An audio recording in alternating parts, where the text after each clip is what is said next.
వికలాంగులు, వృద్ధులు, ఒంటరి మహిళల పెన్షన్దారుల హక్కుల సాధనకై ఈ నెల 27వ తేదీన సిరిసిల్లలో జరిగే మందకృష్ణ మాదిగ చలో రాజన్న సిరిసిల్ల జిల్లా కార్యక్రమానికి వికలాంగులు పెద్ద ఎత్తున తరలి రావాలని, వాటి కార్యక్రమాన్ని విజయవంతం చేయాలని వికలాంగుల చేయూత పోరాట సమితి జిల్లా ఇన్ఛార్జ్ పుట్ట రవి కోరారు. ఈ సందర్భంగా ఆయన మాట్లాడుతూ కాంగ్రెస్ ప్రభుత్వం అధికారంలోకి రాకముందు ఎన్నికల సందర్భంగా ప్రకటించిన విధంగా వృద్ధులకు, వితంతులకు, ఒంటరి మహిళలకు, చేనేత కార్మికులకు 4,000 రూపాయల పెన్షన్తో పాటు దివ్యాంగులకు 6,000 పెన్షన్ ఇప్పటి వరకు పెంచే దిశగా ప్రభుత్వం ఆలోచించడం లేదని, దీనికి నిరసనగా 27న నిర్వహించే సిరిసిల్ల జిల్లా కేక్ కన్వెన్షన్ ఫంక్షన్ హాల్లో జరిగే మందకృష్ణ మాదిగ కార్యక్రమానికి పెద్ద ఎత్తున తరలి రావాలని కోరారు. కార్యక్రమంలో పురుషోత్తంరావు, ఆవునూరు ప్రభాకర్, కానాపురం లక్ష్మణ్, సాముల ప్రతాప్ తదితరులు హాజరయ్యారు. 15,000 ఇస్తా అని చెప్పి మన రాష్ట్ర ముఖ్యమంత్రి రేవంత్ రెడ్డి గారు ఎన్నికల మేనిఫెస్టోలో చెప్పడం జరిగింది.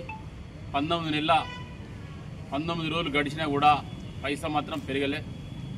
ఈ రాష్ట్ర ముఖ్యమంత్రి వికలాంగుల పట్ల, సమస్త పెన్షన్దారుల పట్ల మౌనంగా ఉండడం సరైనది కాదని చెప్పి పద్మశ్రీ మందకృష్ణ మాదిగ గారు ఈ నెల 13 నుంచి రాష్ట్రం మొత్తం తిరుగుతూ ఈ నెల 27న బైపాస్ కలెక్టరేట్ బైపాస్ నుంచి కేక్ కన్వెన్షనల్కు రాబోతున్నాడు. కాబట్టి ఈ ప్రాంతంలో ఉన్న రాజన్న సిరిసిల్ల జిల్లాలో ఉన్న అన్ని గ్రామాల, మండలాల్లో ఉన్న వృద్ధులు, వితంతులు, పెన్షన్దారులందరూ కూడా తప్పకుండా హాజరై ఈ యొక్క సదస్సును విజయవంతం చేయాలి.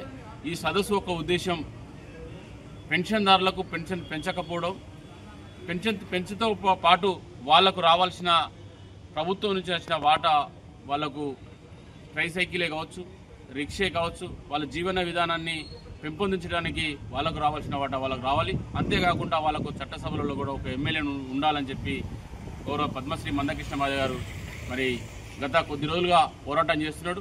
దానికి అనుగుణంగానే మన జిల్లాలో కూడా భారీ సంఖ్యలో వచ్చి విజయవంతం చేయాలని పిలుపునిస్తున్నాం. పుట్ట రవి మాదిగ, రాజన్న సిరిసిల్ల జిల్లా ఇన్ఛార్జ్.